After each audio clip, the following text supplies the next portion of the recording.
Ladies and gentlemen, boys and girls, welcome to the podcast. I'm joined today by someone who I know incredibly, I've gotten to know incredibly well over the last couple of years. His name is Steve Knopper. And... Who, man? Uh-huh. Knopper. Okay. Can I do the intro over again? Yeah, of course. Okay. Ladies and gentlemen, welcome to the podcast. I'm joined today with someone who I've kind of gotten to know medium well. Did you like that little? Yeah. That was planned. That was passive aggressive. Yeah. Let's read your. I'm really excited to talk with you. Yeah. You and I know each other through basketball. We do. We're in this really exclusive. It's really cool. We're in this exclusive club of 15 to 20 guys. Yeah. Undisclosed location. Yeah. Central Denver. Yeah. Where we get together once a week and play basketball. That's right. Late at night till 11 p.m. Yeah. I think it's awesome. It's super fun. I've been playing this game since 2002, a week before my daughter was born. So, at this undisclosed location. And right. I happened to find my way into it 2 years ago. Yeah. And it's amazing. Yeah. We are so happy to have you. It's great. We screen people out not for their talent, but for their character. Like it's no fun to play with people who want to fight all the time. It's almost like, they have like the bars or like the bars that are like, what do they call those things? Bars. Like the groups, like they have them in London a lot, where it's like a club where you get into the bar, almost like a cigar bar. It doesn't matter. Yeah. Okay, I'm going to intro you. Like a social club. Yeah, a social club. Yeah. But it's healthy. It's basketball. Yeah, it's great. All right. Editor-at-Large for Billboard, a former Rolling Stone contributing editor, author of MJ, that means Michael Jackson, The Genius of Michael Jackson, Appetite for Self-Destruction, which I'm reading now and I freaking love. Thank you. You've written for the New York Times. True. GQ. True. Wall Street Journal. Yeah. National Geographic. National Geographic Traveler. So it's like the like spin-off offshoot? travel magazine. Okay. Yeah. Well, okay. Yeah. You've been on NPR with Terry Gross. I have. You've been on Carson Daly. I have. NBC Nightly News. Yes. Quite the resume. Thank you. Yeah. Could we get a little... Are you a journalist or an author? I mean, I guess both. Author because I write books. But my background is journalism. And, I wrote for my high school newspaper at Boulder High School, The Owl. Are you a Colorado? Not a native. My parents moved to Boulder from Detroit when I was 13 years old. Okay. And I've been I live in Denver now, but I've been all over the place. But kind of Colorado, just sort of like you go, oh my God, I'm so sick of Colorado. And then you go, oh my God, I got to go home to Colorado. And I've been doing it for a long time, back and forth. So between Detroit and here? Well, Detroit, then Boulder, then I went to school back in Michigan. Okay. And then I worked, one of my first jobs was writing obituaries for a newspaper in Richmond, Virginia. I lived in Chicago for a while. I worked for the Gary, Indiana newspaper. So I've been all around. But I've been back here in Denver for some 20 years. How, well, we got to do the obituary thing. How'd you... Oops, did I press something wrong? No. Let me see. I think I did. Oh, I got it. Sorry. You're in. Obituaries? I've wrecked the place already. Obituaries, yeah. So when I was in college... man, James was a son of a bitch, but I got to twist this around to make him look like a good guy kind of thing. James. I don't know, just some guy that died. I don't know what you're talking about now. Like, are you twisting, like, obituaries? Like, oh, we're talking about obituaries. I told you I was a lightweight. No, you're fine. So I had an internship after working for my college newspaper at this newspaper. It was called the News Leader of Richmond, Virginia. It doesn't exist anymore, but it was an afternoon newspaper. Okay. And they had this ironclad, regimented system for writing obituaries. Okay. And since it was afternoon, you had to report to work really early in the morning. I had to get there like at 6 a.m. And they had a system. The body's still warm. Right. Kind of. And they had a system where, the first thing you had to do was compile the list. Like the funeral home would send you all the information. Okay. And then you had the list and you had to make the list. And then from the list, the editors would say, oh, this one's a teacher. This one's, a politician. This one's a judge. So we have to do longer stories. Yeah. And then I'd have to spend, from 7 to 9 a.m. roughly calling the dead people's families and interviewing them about their loved one. And I did that for a total of about a year. And, okay. So a dead sucked. body comes in. Yeah, I need some. Yeah. And then you're just calling families. Yeah. And you say, "Hey, I'm Steve Knopper." From Steve Knopper. I'm sorry. From the whatever Richmond News Leader. Richmond. I will be writing the obituary. I mean, the dead person didn't actually come into the newsroom, so no one was delivered. I don't remember that ever happening. But how hard was it to make those phone calls? At first, it was very, very hard, and in fact, maybe therapeutic for the family. Yes. Well, that was sort of the saving grace of the whole thing, is that you would think that people are so bereaved and just depressed and sad and grieving and so forth that they wouldn't want to talk to somebody from the press. Yeah. That's the last thing they want to do. But what it turns out is that you're the person that wants to talk to them about it. Like nobody else does. Like if my mom died, actually my mom did die, but if I were to sit here and tell you all the minute details of my mom's life, you'd be like, can we change the subject now and talk about something more interesting? Right. But when I'm a reporter and I'm calling someone saying, please do tell me those things, people are psyched.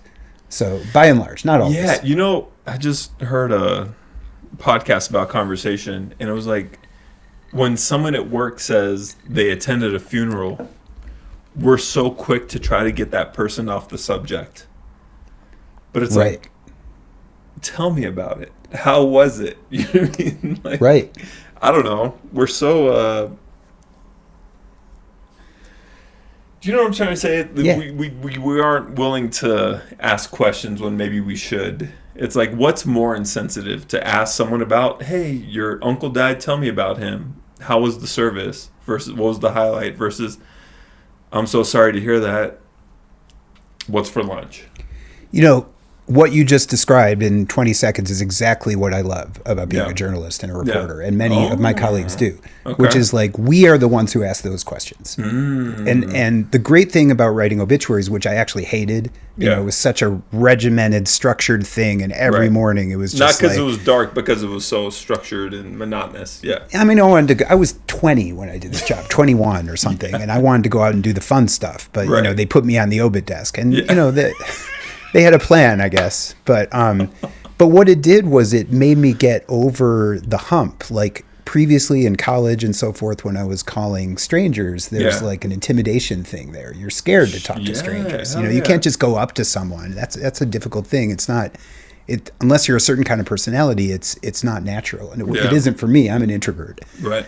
But after I did the obituaries desk for that long, I'm like, I can talk to anybody. Wow. If I could call somebody the next day. Yeah. And that stood me well. Like this book that you're reading, I interviewed 250 people for that book. There are so many names in that damn book. I know, it's a little bit much.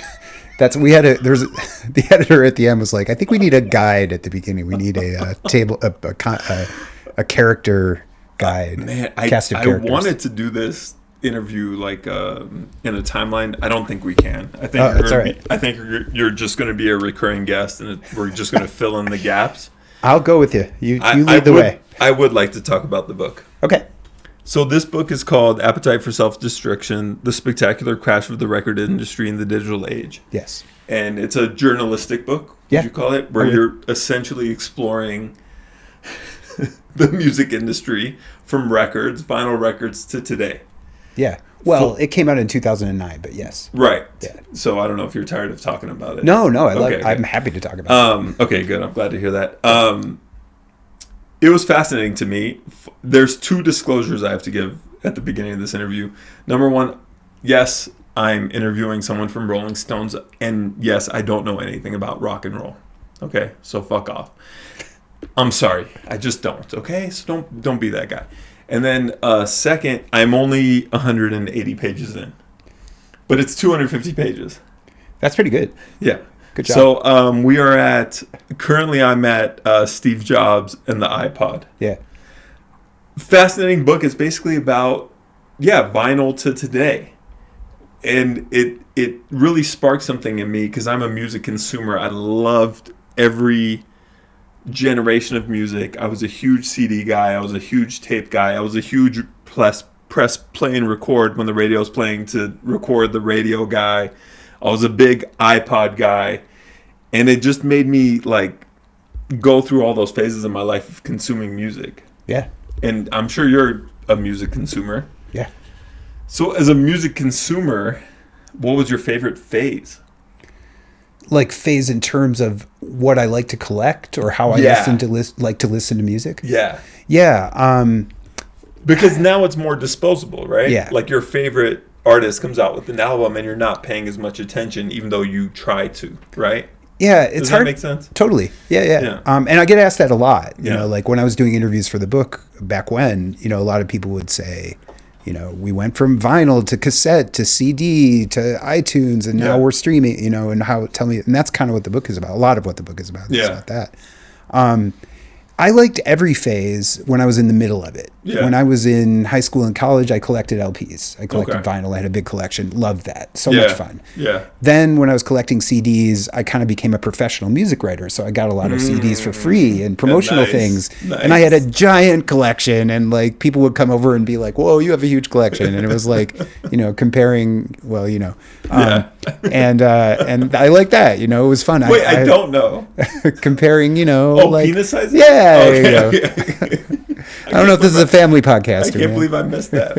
Okay, go on. So I like that, and like it was a status thing, but also like I just liked the curating my record collection aspect. Yeah. Of it. You know, I liked having my collection in alphabetical order and knowing like this is where the Who is and this is where Public Enemy is and making mixtapes and all that. I love that. Yeah. But then the iTunes era and then the streaming era coincided with when I became a dad. And I have one daughter, as mentioned. So convenience was... Yeah. And so I kind of was like, this has become cumbersome. You know, like I like everybody, I like something I can hold. I like collecting things. I have a lot of books, you know, that sort of thing.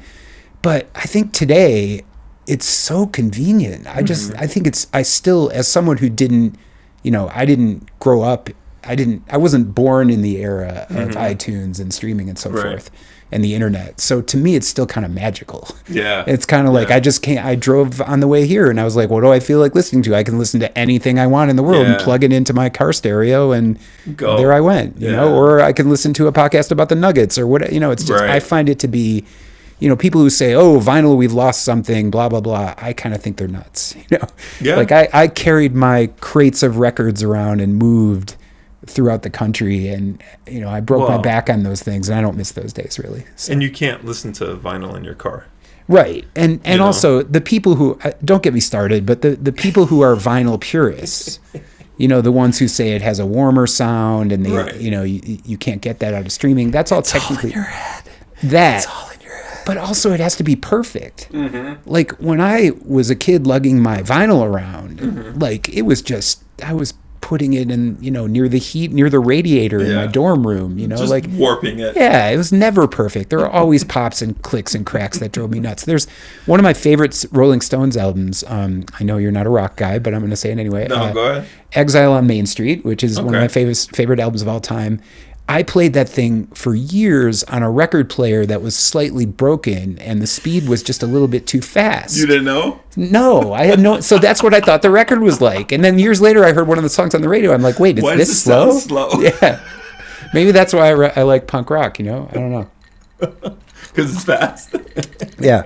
So anyway, long story short, I'm happy with the streaming era. And so I would say to answer your question more succinctly, I think this era is my favorite one. Wow. So. Above CDs? I mean, like I say, when I was in the CD era and I was collecting CDs, I loved it. Yeah. It was a hobby. But now all my CDs are in boxes in the basement, taking up space, collecting dust. And I like the streaming era much better. Will you? You can't do it. I'd like to wait for them to come back and have a resurgence financially, like vinyl did. We'll see. We'll see. If that happens, I'll sell them. So. I have a crazy I want to do the timeline of your career, but Okay. before we go into that, I do have a crazy 360 moment with you and I. So how long have you and I known each other? 3 years? 2-3 years. 2-3 years, yeah. I wrote an article on LinkedIn 7 years ago, 2018. Yeah. It was about shaking up the music industry. Okay. That's the photo. Whoa. That looks familiar. Yeah. This is the cover.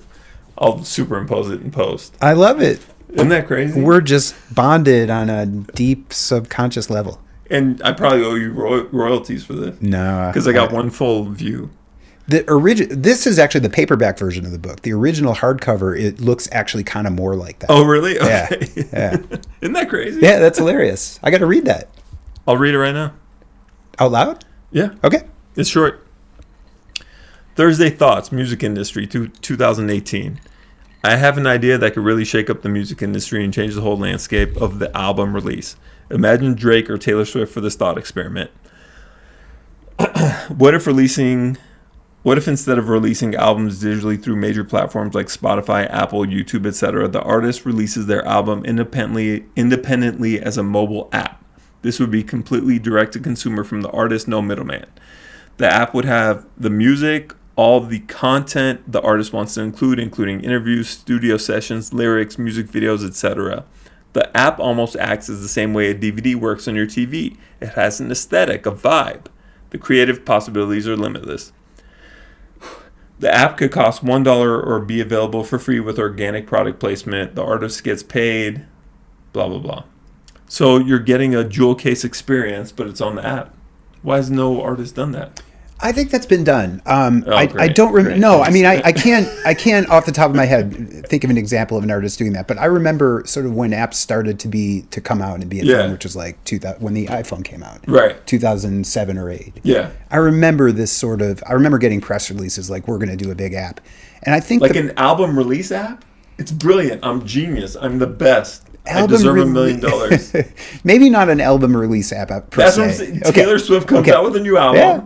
Like one of the best things about the CD was the lyrics. Yeah. We love looking at the lyrics while listening to the CD.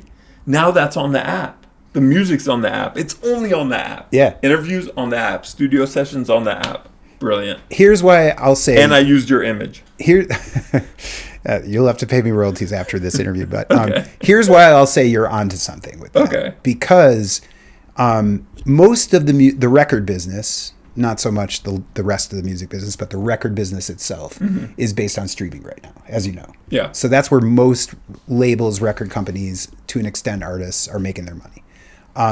But there's this whole extra part of the business that's driven by super fans. So if you are an artist who's totally, has a giant fan base, Taylor Swift, BTS, the BTS army, all these famous fan armies, even, older people like Springsteen and so forth. Yeah. People will buy your shit regardless of no matter what it is. like, You could put out a box set with 25 CDs and like have some stickers and lipstick in there that's autographed and sell it for $1,200, and there will be a certain amount of people who buy it and you'll make a lot of money. Interesting. Yeah. So I think that your idea caters to that group. The super fan. Yes. Okay. I don't think it's necessarily for everybody. I don't think if you're some indie artist who's trying to get established, doing that would necessarily be popular because like you're just one of many. You're just trying to get signal to noise on streaming at that point. But I think once you have this super fan army, something like that, I think would be worthwhile. Not every artist has a super fan army, which is interesting. Like, does Katy Perry have a super fan army? I don't think it's named, but I think any artist that gets to that level, sure. Has a super fan. I mean, if you are an artist who can fill stadiums or arenas like Katy Perry still can, you're going to have some. You're going to have. I mean, that's 30,000 people in every city who are going to go to your show, and so therefore that's however many million people if you tally it all up, and then that's the potential market for your idea. You had some ideas for me. I have $2 million ideas that are, one is related to the music business and one isn't. The first one, Anybody could take this idea, but you have to pay me some royalties for it. Wow. Because I think it's a good idea. Okay, let's hear it. The second one I think is impossible, and I've been told in no uncertain terms. Like, I have two brothers who are... You've been workshopping it? Yeah, I have... My two older brothers are in tech and Okay. are very smart, and they have assured me that I am just a complete lunatic nincompoop for taking up that idea. But I'll tell you both. Okay, all right. The first one, which I think could work, is that, you know how, certainly since the iPod came out, like the last 25-ish years, we've gotten away from... We've gone in the reverse direction from boomboxes. Yes. Right? Nobody walks around with boomboxes carrying their music and blasting out loud so everybody hears your identity through music. Do the right thing. We're all, yeah, exactly. We're all in our headphones and have been for many years. Reverse headphones. Right? No. But you still want to show people your identity through music. I don't think that's over. I think that's universal. So Okay. my idea is, you know, mood rings. Remember mood rings? They change color based on your mood. Real quick, my favorite. Yeah. I just have to throw this in there. Please do. Are you a 30 Rock guy? Yeah. Yeah. I lost my mood ring and I don't know how to feel about it. Yes. That's good. Sorry. Okay. Well, I was thinking you take that mood ring technology and you apply it to clothing. And then your clothes reflect whatever you are currently listening to on your device. So if I'm listening to Exile on Main Street by the Stones, I'm walking down the street, my T-shirt shows Rolling Stones. Rolling Stones. Or It's it changes the bright. pattern or whatever, and then it shifts The to... Stones are really bright. Yeah. Right. Then it shifts to some metal band, and suddenly you've got Carcass on your shirt, you know, whatever. So that's my idea. I don't know what the technology would need to be like, but I imagine it's possible. There is 100% something there. Yeah. See? I don't know what it is, but it's because whatever world you're in on the exterior doesn't reflect what's going on between the headphones and the ears. Yeah. Right. Yeah. Right. Exactly. Yeah. Yeah, because music is identity. Yeah. And people, that's what merch is all about, right? Explain to the people what it is.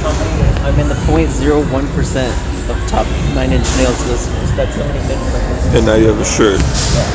All right. Those are my stats. You're very proud of yourself. And it's a cool shirt. I was complimenting your shirt, and then you asked me about mine, and then you didn't really care. So I had to be proud for myself since you didn't give a shit. Like, that's why people want to wear T-shirts of whatever concert they've been to. Yeah. So just imagine you're out on the street and you're walking around, you're running around, doing whatever it is you do, riding your scooter, and then you've got, now I'm playing this, now I'm playing this. People would pay attention to that. That's brilliant. What about I keep turning off the mic. pressing the button. Nervous Have habit. you ever been to a silent disco where everyone's listening to a different thing in their ears? I've never That's participated in one, but fascinating I've to seen me. it. Yeah. I've seen it in action. It's so Yeah. interesting. Yeah. Because, like, this guy's listening to Rage Against the Machine. This guy's listening to Spice Girls. But they're both vibing. It's like, I don't know. It's just... Yeah. All right, give me your unrealistic one. Okay, the idea that I think is impossible, but like if By the way, the last one, kind of impossible. really? So Yeah. let's hear this one. Well, if any of your many listeners, many YouTube viewers, takes that first one and makes $1 million on it, for the record, this is where I planted them my $100. flag. Yeah, like absolutely. I planted my flag on this is podcast. exactly how I propose my $1 million idea. Yeah, and I just mean- hope for goodwill. Yeah. Yeah, Like Champions. That was a $1 million idea it for sure. was. Yeah. Billion. Yeah. Right. Right. Sorry. I didn't mean to, It's all good. reduce you.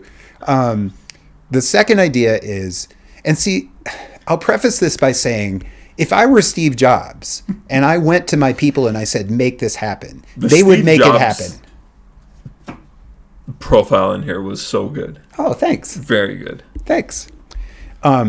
Anyway, well, so you've distracted me with I'm flattery. so sorry. But, but my second idea is a film projector built into your phone. Okay. It can't be a separate device. Okay. But if you have a film projector built into your phone that has the power to display a movie on a blank surface, Yeah. a wall or a sidewalk or whatever, that destroys theaters. That's the disruptor of movie theaters. Because then you're at a party and everybody's like, hey, we should watch that Seinfeld episode or that thing on Instagram or whatever. that clip. And suddenly everybody can look at it on a wall and cheer and drink and blah, blah, blah. And you know what?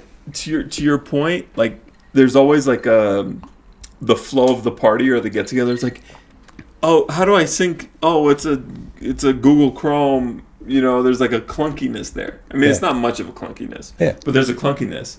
Imagine just projecting. Yeah. Like, have you seen that meme? Oh, just project it. Right. Right, exactly. You can share things with your close group of people as opposed to on social media. That idea is going to happen. Yeah. That's what Someone's going to put a Except projector. So my brother Doug, I have two older brothers. My middle brother Doug, I think sometimes I scare him because I come up with these terrible ideas and I get really enthusiastic about it. Yeah. Partly just to bust his balls, but also because like I am kind of into it. Yeah. And he gets nervous that I'm going to sort of like put all my time and money and energy into this idea. And he's like, no, don't do that. That's a terrible idea. And that's what he did on this one. He's like, it's impossible. You can't do it. Don't spend any time or money on this. I'm thinking about taking out a second mortgage in my house. That's right. Don't worry, Doug. I'm not going to pursue it. But if one of you listeners out there wants to pursue that idea, you can buy that one. You can have the first one. I want free. Royalties. That one is free because I just want to. Well, the thing about your ideas is the first one was way more impossible than the second. Oh, really? One. Yeah, so, okay. Yeah. Well, I don't know. Okay, I'll take your word for it. We're gonna break for sponsor. Okay. We have sponsors. Yeah. Okay. Yeah. And then we'll take a 5-minute break and we'll just literally jump right back into it. But cool. I'm gonna do the sponsor real quick. Okay. Phone projector. Do you ever want to do a quick phone projecting? Well, go to phoneprojection.com. Use code Steve Knopper for 10% off. That's a good sponsor. What's her cat's name? Mellow. Mellow. Oh, Mellow. Okay. The cat. Is it named after Carmelo Anthony? Somewhat. Okay. Yeah. I was a big Carmelo fan. Me too. Until he left the Nuggets. I know. Yeah. Then I was pissed at him. I'm still I pissed. know. Him and Lala, that whole thing. I know. Yeah. I also just thought if I named it Mellow, it would be cool. And it's not. Yeah, it's true. Okay. Yeah. Try to keep me on path here. How did you get into writing? I don't know any writers. I find your career fascinating. You literally wrote for Rolling Stones. Yeah. That's quite an exclusive group. Thanks. How did you get into it? When did you find this passion? Yeah. What was your path? I mean, do I have time to tell the long version? Let's do it. Okay. All right. Let's do I'll tell you the long. Let's do it. Interrupt me at any point if I Let's do blather it. on. No, the problem is you and I tend to go on segues. Yeah. But let's try for the That's long fine. version. Interrupt me anytime. Let's try for the long version. Okay. So when I went to Casey Junior High in Boulder for 9th grade. Okay. And I was on the school newspaper and we had a career day. Okay. And the University of Colorado is right there in the city. And we had a reporter. We had like a career day, and this reporter from the CU newspaper, the Campus Press at the time. Okay. Her name, I forget her name. I think it was Anne, I want to say, but I can't remember. She was the police reporter for the paper, and I did a shadowing exercise. I was, 13. Okay. Maybe 14. And I just followed her around the city, going to all these different police departments and looking up the police blotter. Okay. And it was like, this person, stole this shit from this other person, blah, blah, blah, blah, blah. It's all in the police blotter. And I was like, I want to do that.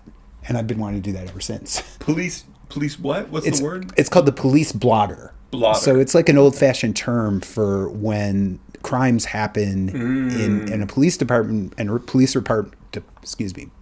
a police department records the crimes, they write it all down in this blotter, which is like a log. Okay. So you would just keep looking at you went to all these different police departments. They would make these available to the local journalists. Okay. And that's how they would get their news about what happened on the police beat. Okay. So and I was like, I want to do that. When that clicked for you, was it related to police, crime, journal? Like what? Just that. I mean, it started out being like, this is so cool. Like, I think it was not so much that I had a passion for crime and police and reporting, because I never really did go into that. Right. Not what I tried to do anyway. Yeah. It was just more sort of like the idea of looking for information.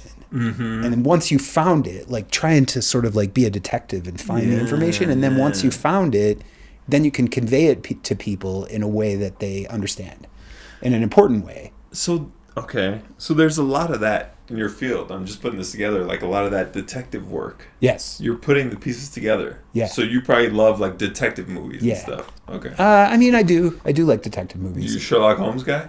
Not really. I haven't seen the too best. much. Yeah. The Robert Downey Jr. one? Yeah, I haven't Phenomenal. seen that. Oh, you gotta watch it. Okay. Your girlfriend's out of town. Wife is out of town. Watch it. It's Okay. great. Yeah. All right. Okay. I'll watch it. All right. Okay. So then, how'd you go from crime to like music? Okay. I'll give you the quick version of that. But then I went on to my Boulder High School newspaper where I was the editor. Okay. And then I worked in my college newspaper. Editor meaning you're like the main. I was a top editor-in-chief of the Owl of Boulder High School. Great name for a newspaper. The Owl. It's a classic name. It's been around forever. It's still going. Wow. And then I worked for my college newspaper, and throughout that whole period, I kind of focused on hard news. Okay. So like in college, I covered the Board of Regents, and I covered the city council and stuff like that. I really loved that. It was politics. Yeah. Okay. And then, like I said, my first internship in college was in this newspaper in Richmond. Okay. And at first, I was an intern, so they sent me around to like cover the pork festival and goofy stories, but still fun. And and you're Jewish. Right. Fucking assholes. What? You can't send a Jewish guy to the pork festival. Oh my gosh. Sorry. I was like, wait, is this an anti-Semitic podcast? I'm in the wrong place for that. I get it. The pork festival. Yes. Yeah. Yes, sir. That is a good joke. For some reason, that didn't occur to me. They probably shouldn't have sent me a Jewish guy to the pork festival. Yeah. Like, what's next? You're going to send an albino to the Sun Festival? That's a good point. But having said that, I met the governor of Virginia, L. Douglas Wilder, who I believe was the first African-American governor in the United States, if I'm not mistaken. Okay. And I got to ask him the hard-hitting question of what type of pork did he like the most at the pork festival. And he said chitlins, and that led to a whole feature that I did on how gross chitlins are. Wow. So that was fun. It's one of my favorite stories that I've written. That's fascinating. Yeah, it was super fun. But anyway, so as mentioned before, I was writing these obits. Yeah. So I got this internship, and then I got a job at the same newspaper, and it was hard to get jobs back then. Like it was. I'm going to slow you down a little bit. Okay. Writing. Yeah. Practicing writing, pen and paper. What was your school of writing? Like how you're a very good writer. I loved reading your book. Yeah. I don't want to say mentors, influences. Like how did you sharpen your pen, as we say? Yeah, good question. I didn't grow up wanting to be like a capital W writer. Like at first, when I was a kid, I liked writing. Like I did well in my English classes and stuff, and there were assignments, and I always enjoyed them. But I liked math too and stuff early on. But when I got to that phase in junior high and high school, the thing that really turned me on was journalism, because journalism's easy. Writing is hard. Like at first, journalism. For you, maybe. I don't think journalism is easy. Well, the thing I found out was there's this idea. It's a little bit old. It's a little bit old-fashioned, but there's the very basic building blocks of writing a journalistic story in a newspaper is called the inverted pyramid. Right? Have you ever heard of this? I've never heard. Okay. No. So it's like an upside down triangle, right? And the idea is you put the most important stuff at the top and the least important stuff at the bottom. And the top is always who, what, when, where, why, and how. So you go to a murder scene, you go up to the cops, and you say, who did this? Why do you think they did this? What happened? Where did it happen? Et cetera, et cetera. And then you put all that in. The challenge is you create your sentences in such a way that the most important stuff leads and the least important stuff, like... It goes generic to specific. Not necessarily that. More like important to less important. Right. Okay. And so it became an exercise when I first started. I mean, we're talking about when I was like 13, 14, 15 years old. It became this exercise of like putting a puzzle together. And I really liked that. Like I was not thinking at that point sort of like, what's my voice and style and tone and rhythm and poetry? Like I didn't care about any of that shit. I was just sort of like, ooh, how can I get this information out there? And as that's kind of how I write songs. Huh. Yeah. Because you start with the subject of, let's say love. Let's say it's a love song. Sure. Him, her, park, flowers. And then you kind of get more specific, right? I love that song, Him, Her, Park, Flowers. Yeah. catchy. Phenomenal. Who sang it? I think it was Bebop? yeah. I think Bebop. it was the Who Man Express. Bebop, the Who Man Express. Okay, I'm BTS so Who Man. Okay, no, that pyramid shit blew my mind. That's such a cool way. It was of the thinking Who about Man. it. Sorry. It's fine. I have to make fun of your name for so 1 good. second on this podcast. You have a silent K in your name. Okay, That's true. So, okay, Yeah, I can't say anything. Back to the pyramid. Okay. I'm sorry. I find that fascinating because I really do feel like people write songs like that where it's the general emotion and thought, and then you're kind of filling in the details, and then maybe something at the bottom of the tip is the most important. Yeah. I mean, I've actually heard your music, and I like it. Yeah, and no, I I can tell appreciate that there's like song structure and stuff in there. And I actually think that that's an analogy that I've used before. Yeah. Like the idea of basic pop music that you want to get on the traditional radio is a structure. It's verse, chorus, verse with a bridge thrown in there somewhere, Yeah. right? You know, Yeah. and that's how almost every song from... Do you like pop music? Oh, yeah. Yeah, me Yeah, too. absolutely I do. Yeah. Sure. So, but from pop to Motown to... Yeah. punk rock Yeah. all follows some very, I mean, unless you're talking about, some crazy stuff, but which Right. I also like. Right, yeah. But journalism is like that. There's a Yeah. structure to it, and usually it starts with the inverted pyramid. Sure. And I think that's analogous. And then when you could carry the analogy forward where you say like creative writing, where people are doing stream of consciousness or, James Joyce or that sort of thing, which I also love. Is kind of more equivalent to jazz, Yeah. or Right. improvisation, or Right. or Less Miles structure. Davis, or Grateful Yeah. Dead, or whatever. It's not so much a whatever you like. pyramid. It's more of like Right. just blocks everywhere. Right, and I love all that stuff. And Yeah. I love to consume it. I love to be inspired by it. But the type of stuff that I like to do tends to be that structured stuff. Yeah, that's cool. To me, there's art that fits within the structure. Some people sort of poo-poo it, and they're sort of like, it's just pop music, or it's just journalism. Yeah. It's not real writing. It's not real music. But that's not how I feel. I'm with you. Yeah. I think there's art to it. I think structure kind of breeds creativity in a way. I agree. Yeah, Yeah. absolutely. Yeah.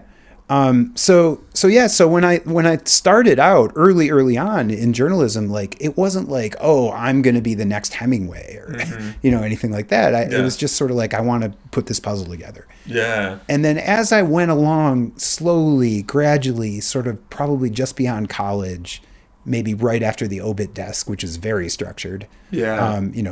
Bored Who to Man, died of 29. I don't know how old you are. I'm giving you the benefit of the Yeah, I'll doubt. take 29. Died, Of yesterday. too many boobs in his face. There you go. Yeah, Yeah. exactly. That's a way to go. Yeah. But then 53.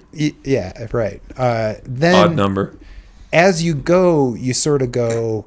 It's sort of like being another analogy, like being a guitar player. Yeah. Or an instrumentalist, and you start out learning the chords, and you can at first play a very basic structure on the chords because you don't know what you're doing. But as you go, you develop your own style, voice, like Jimi Hendrix or Stevie Ray Vaughan or something.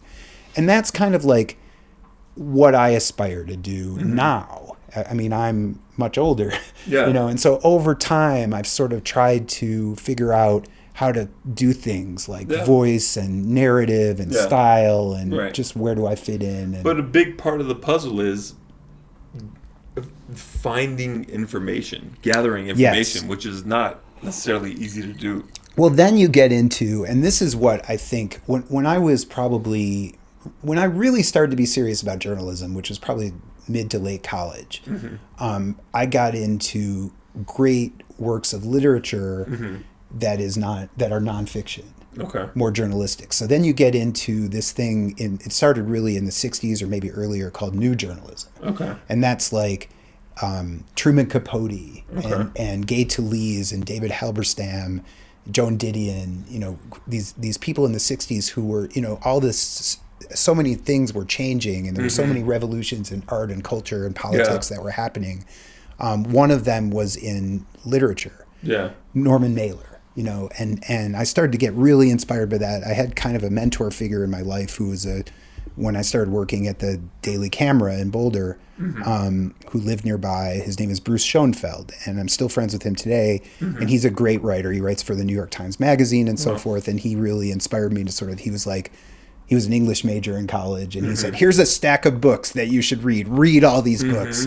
And I just started doing it, and ever since then they were relevant. They I can give you some titles if you want, but no, I mean those are like names like Truman Capote. I've heard. I couldn't tell you the first thing about it, but this is why I love talking to people, because I will read a Truman Capote book, because if it In Cold Blood, that's the one. In Cold Blood. Oh yeah, that will keep you up at night. I promise. Really? Oh okay. yeah. And it's more of a journalistic read than. Okay. Well, so I mean, don't know much about journalism, if I'm being I mean, honest.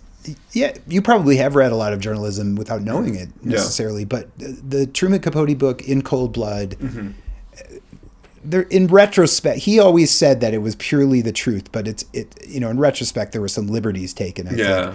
But I believe it's basically nonfiction. It's about this Kansas small town where these brutal murders took place of a family, a husband and wife, and I think 3 kids. 3 kids? I'm pretty sure it was 3 kids.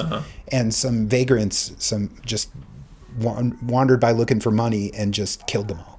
Okay. And Capote wrote this incredible work of literature that reads like fiction, but every word is true. Okay. And it is the most terrifying book that you will ever read. People, whenever I see stuff online of like, what's the scariest book you've ever read, blah, blah, blah. In Cold Blood, number one. This is starting to ring a bell, I think. Yeah. There's a movie too. Yeah. Okay. Yeah.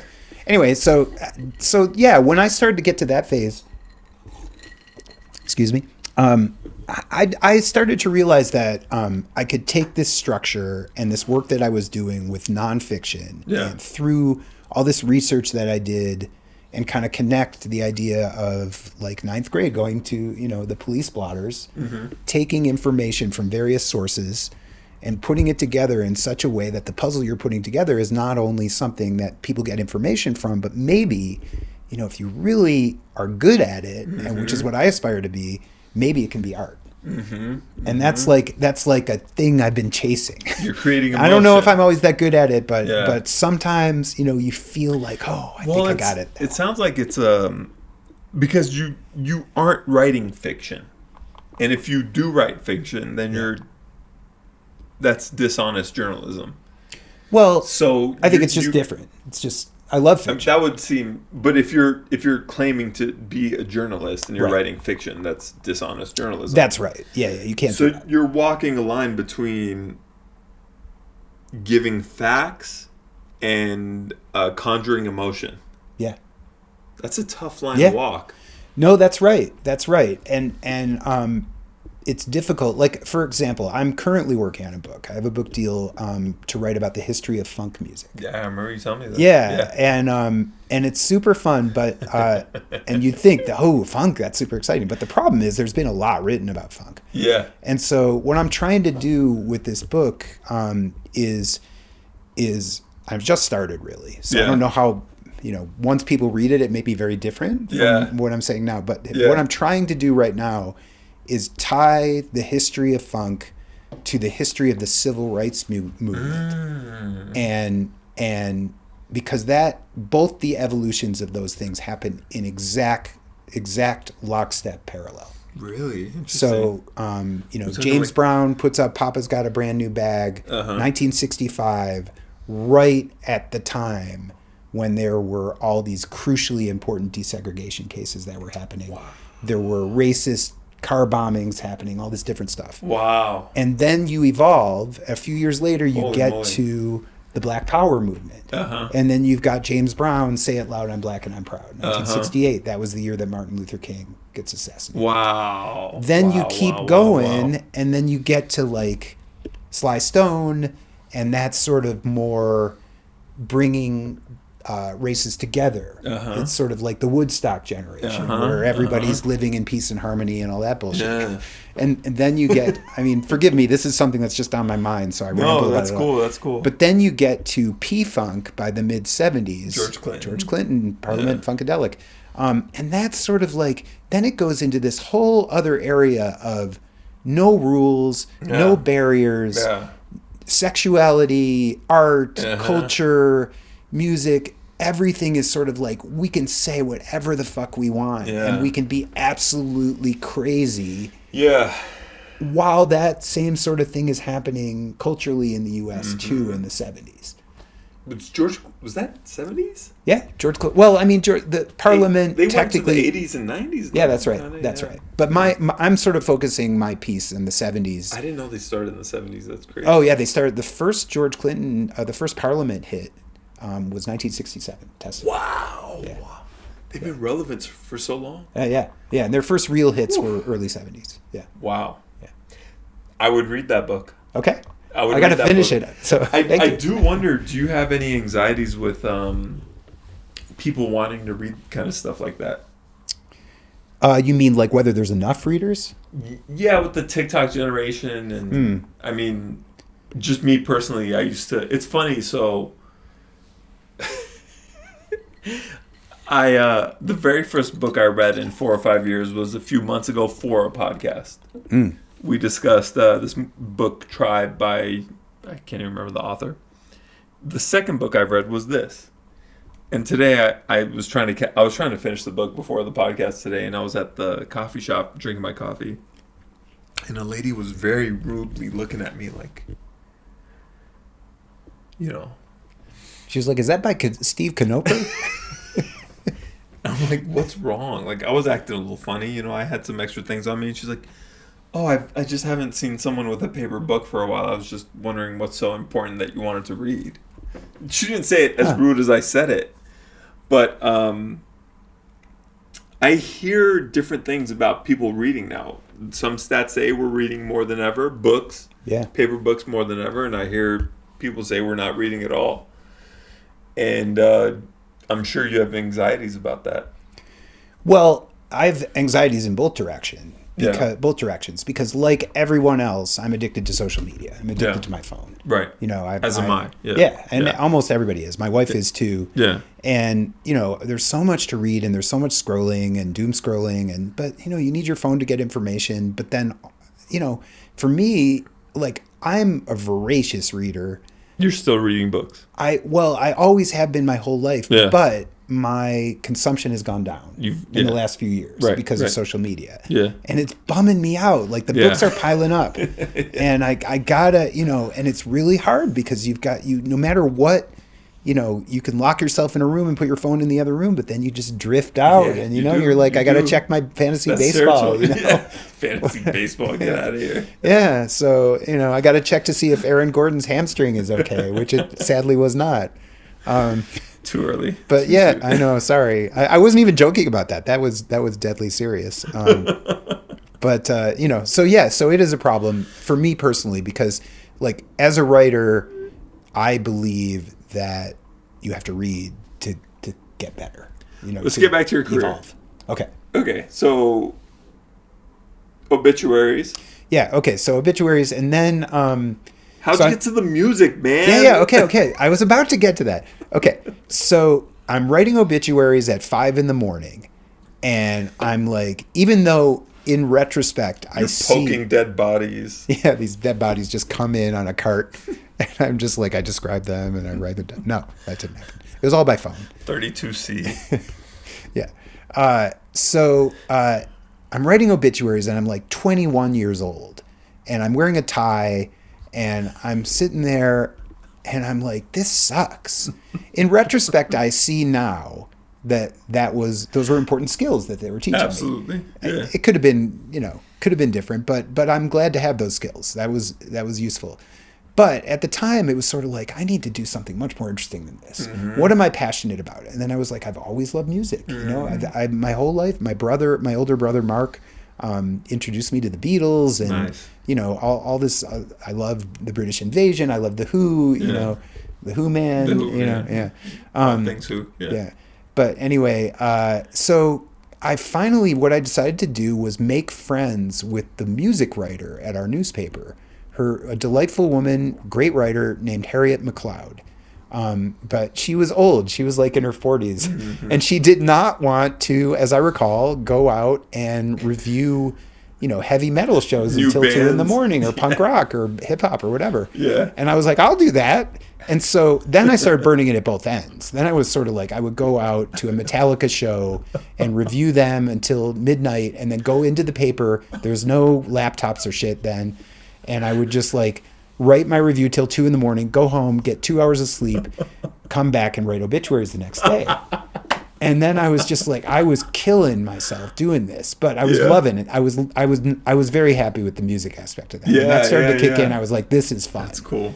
And then a miracle happened, which was my hometown newspaper, which is the Daily Camera of Boulder, Colorado. A job opening came up of the music writer position. Wow. And this was 1991. Okay. And I was visiting home. I'll never forget it. It was during the Persian Gulf War. Yeah. 1991. Arabic Gulf. Yes, sorry. He's renaming it. Okay, I didn't realize that. Yeah. Okay. I mean, of course, at the time it was called the Persian Gulf War. But it was, ever since last week, the orange guy said Arabic Gulf. So Arabian Gulf. Shit. So if he said it, wait, now that's I'm not. what it's, I thought. Okay, I'm not doing what that guy says. Oh, but that's what it is because he said it. Yeah, fuck off. I'm not doing that. All right, sorry. Okay, so Daily Camera. So then my mom, I visited Boulder, and my mom put a little classified ad like that she cut out from the print newspaper on my pillow that said job opening. Wow. And I applied for it, and because I was sort of like a lot of people applied for that job because a lot of people wanted to be the music writer in Boulder, Colorado. Yeah, that's huge. Yeah, but the reason I think I got it was because I had this. I was young and I was willing to sort of go to all the concerts and I had some energy. But in addition to that, I had music reviewing experience and I also had this hard news experience where I'd been in the obituary beat and I knew my shit. Like I knew what I was doing. The structure that we've been talking about. You earned it. I was skilled at that. You earned it. Yeah. So I had a trade. I had sort of a craft and I knew music and they hired me. And so that was March of 91, and I spent the next 3 years at the Daily Camera writing about music. Wow. I got paid, $18,000 a year, which sucked. But was the Fox Theater around back then? I covered the opening of the Fox Theater. Wow. Yeah. So I went to Boulder as well. Oh, you did? You went to see went it? to Boulder as Oh, well. nice. Yeah, okay, yeah, cheers. Yeah. Go Buffs. Underrated music scene. Absolutely. Absolutely it music is. scene. It's a great city for music. And not only that, but like, first of all, I covered music from 91 to 94, and I had free tickets to every concert in the Denver Boulder area. Come on, man. So I saw the first 4 Lollapaloozas at Fiddler's Green. I saw Nirvana at the Gothic Theater. Wow. I saw Ice Cube at the Gothic. Wow. I saw just so many, and I got to interview a lot of these people. Yeah. And it was just the greatest thing. And then, so can I keep going with career stuff? Okay. So I did that for 3-4 years. And I do have a question that I just want to put out Go there. ahead. Celebrities you've met that have exceeded your expectations. It's like, wow, man. that's a cool person. Yeah. Many. I mean, I would not call myself like a celebrity journalist, but I do a lot of phone interviews. So I've talked to a lot of people on the phone that are fun. I think my favorite celebrity encounter in person was after this book came out, Appetite for Self-Destruction. I kind of got this reputation for being a bit of a talking head, mostly on music and how the music business changed. Yeah, but and that's how I got to like. You got into some trouble. Did I? Well, keep going. Okay, we could get to that. Maybe you could tell me what you mean by that. But I did. I kind of was a talking head. That's how the NBC Nightly News stuff came up. And I was writing for Rolling Stone, and I had written this book. And so anytime, anything was in the news that was relevant, like Napster or streaming or the record industry suing its own customers or all this stuff, the Rolling Stone publicist person was pretty aggressive and cool and would put me on TV. And so I did all that stuff, and I have lost my train of thought. Person you've met that exceeded your Okay. expectations. So anyway, one day, after all this had happened, a few years after it all kind of passed, I get a call from I get an email from a producer who works with Tom Hanks's son, the actor Colin Hanks. Okay. Who's a great actor and has been in Fargo and many other things. Okay. I'm sure you know him and would recognize him. Yeah. And they are making a movie about Tower Records. Oh, a documentary about Tower Records. You wrote a book about Tower Records. No, I didn't write a book about it, but it's mentioned in here. Okay. There's a lot of stuff about it in here. Yeah. And I interviewed the founder who has passed away since of Tower, named Russ Solomon, and he was a good source of mine, a great guy.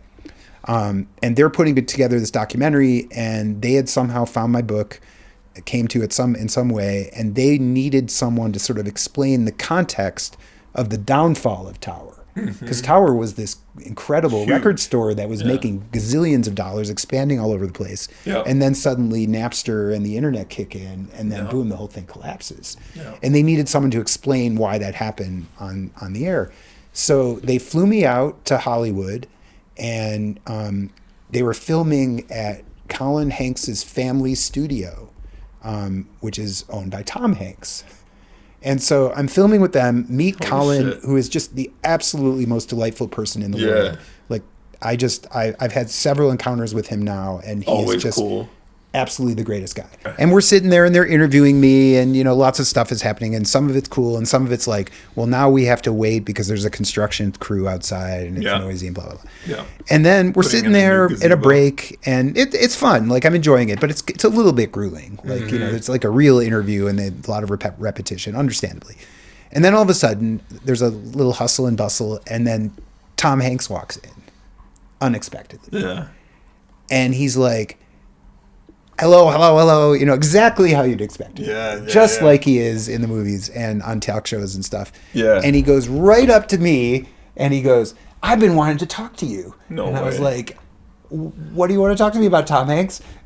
And he's like, well, I read your book. And I was like, okay, now we're getting somewhere. And he was like, how do you listen to music? Because this was like 2012, and not everyone had Spotify. And it was still, the whole thing was still kind of new, and it was sort of like, do you listen to records? Do you listen to iTunes? Do you listen to Napster? You know, there are all these different options. Not so much like it is today. And I was like, well, you know, sometimes I do this way, and sometimes I do that way, and blah, blah, blah. And he's like, well, I like records. And we wound up having this like eye-to-eye conversation for 8 to 10 minutes, I'd say. Genuine. Yeah, and cool, it was like I just met him at a party and he was interested in what I had to say, and I was like, wow, okay. And then he left and I never saw him again, but it was fantastic. So that's somehow not surprising. Yeah, he just seems like such a cool guy. Yeah, like in every interview I've seen, he just seems like a genuinely cool. I will never say anything bad about the Hanks family. That's awesome. Yeah, and then Colin put me in his movie, and it came out great, and